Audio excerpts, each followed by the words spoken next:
Assalamu alaikum. Welcome to this explainer. We're diving straight into the heart of Central Asia today to meet the lords of the steppe. We are going to explore Uzbekistan's incredible agricultural heritage. And look, this isn't just about animals, it's about the wildly resilient, hard-working creatures that literally shaped human history along one of the most famous trade routes in the entire world. I absolutely love unpacking these historical ecosystems, so we're going to dig into just how uniquely adapted these farm animals really are. So, are you ready for a Silk Road farm adventure? Go ahead and mentally hop onto our decorated farm cart right now. We're about to explore the whole shebang, from sun-drenched valleys and vast cotton fields to ancient, lush green oases. It's a spectacular landscape, right? But it requires some truly spectacular animals to survive in it. Let's get this cart moving and go meet the locals. Deserts and lush valleys. We're kicking off our topographical tour right in the thick of it, meeting the grazers of the dunes and river streams. It's a land of massive extremes, contrasting bone-dry desert expanses with super-rich, river-fed valleys. Because the environment is just so varied, the animals living here, they have to be perfectly adapted to their specific niches. First up, the legendary Bactrian camel. This is basically the ship of the Silk Road. These magnificent two-humped camels are built specifically to handle scorching warm desert winds and grueling long journeys across the steppes. Their incredibly strong build is no accident. They are engineered for endurance. But they aren't just pack animals. For the farmers, they're a vital source of rich milk and incredibly warm wool, which historically has been used to craft cozy blankets for those freezing desert nights. Honestly, you can almost hear them giving a proud "Humph, ready to carry treasures across the golden desert dunes?" It's such a great reminder of the partnership between humans and these powerful creatures over centuries of trade. Without them, moving goods across these arid stretches and building those massive historical economies would have been practically impossible. Golden desert dunes versus lush green pastures. The environment here shifts so dramatically.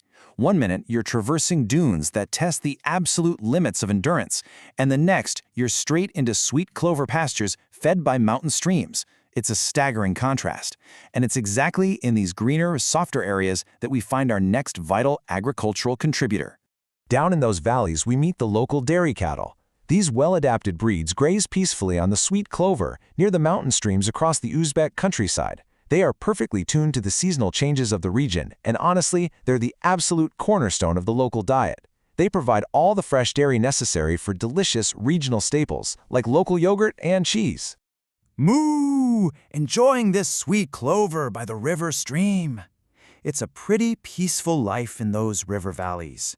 They just happily chew away, turning that rich valley flora into high-quality dairy that sustains local villages all year round. Climbing the rugged mountains. Now we're journeying into the blooming foothills and steep, rocky slopes, where the terrain shifts dramatically away from those flat valleys. The animals that survive and thrive way up here, well, they need a completely different set of skills. Serious endurance, perfect balance, and a whole lot of heart. These heights belong to the equines of the steppe. On one hand, you have the Akal-Tekal horses. This is actually one of the oldest and most stunning horse breeds in the world, famous for their shining, metallic coats and incredible endurance. Then, contrasting with those swift beauties, we've got the hulking donkeys. These guys are the steadfast, hard-working helpers of the villages, effortlessly carrying heavy loads through narrow mountain paths where traditional carts literally just can't fit. Nay, let's trot across the blooming mountain foothills. These equines truly are the engines of the foothills, you know? Whether they're herding, traveling, or hauling goods, their historical importance to travelers and herders alike simply cannot be overstated. Going even higher up, we find the Karakol sheep. This is a historic Central Asian heritage breed deeply woven into the cultural fabric of the region. They are famous for their tightly curled wool and extreme hardiness in dry climates. This isn't just about farming either. It's about traditional crafts and sheer survival. Their wool is absolutely vital for making it through the region's harsh temperature shifts. Bah! Our wool keeps us cool in summer and warm in winter. That thermoregulating property is exactly why this breed has been prized for centuries. It is nature's perfect insulation. It provides much-needed comfort in the blistering summer heat, and it blocks out the freezing winter winds of the steppes. Sharing those higher elevations, we find the Central Asian native goats.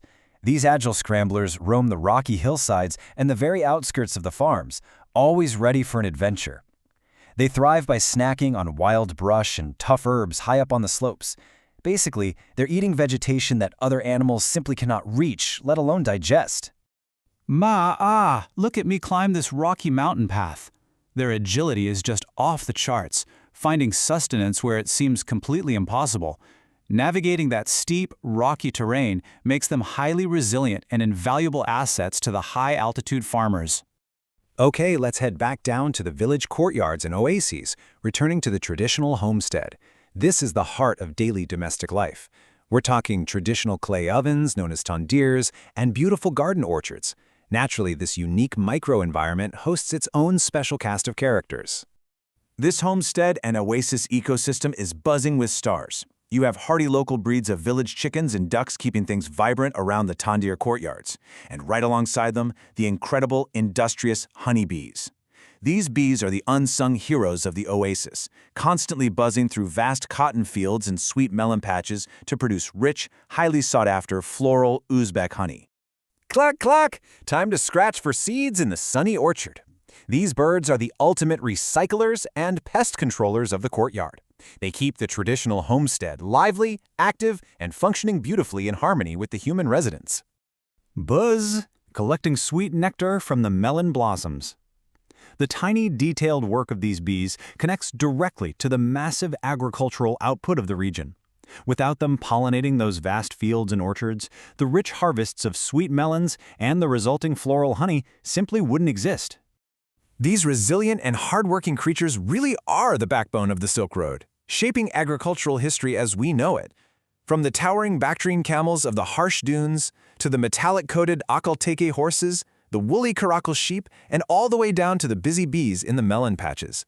Every single one of these animals is a specialized, perfectly adapted piece of a massive ecological puzzle that has sustained Central Asian agriculture for thousands of years. So which of these resilient Silk Road companions would you choose for your adventure? Would you ride an enduring Akalteke horse, rely on a mighty Bactrian camel, or maybe just enjoy the peaceful company of the oasis bees? There is so much layered agricultural history in this region to explore. Thank you so much for joining this explainer, and as always, keep on learning.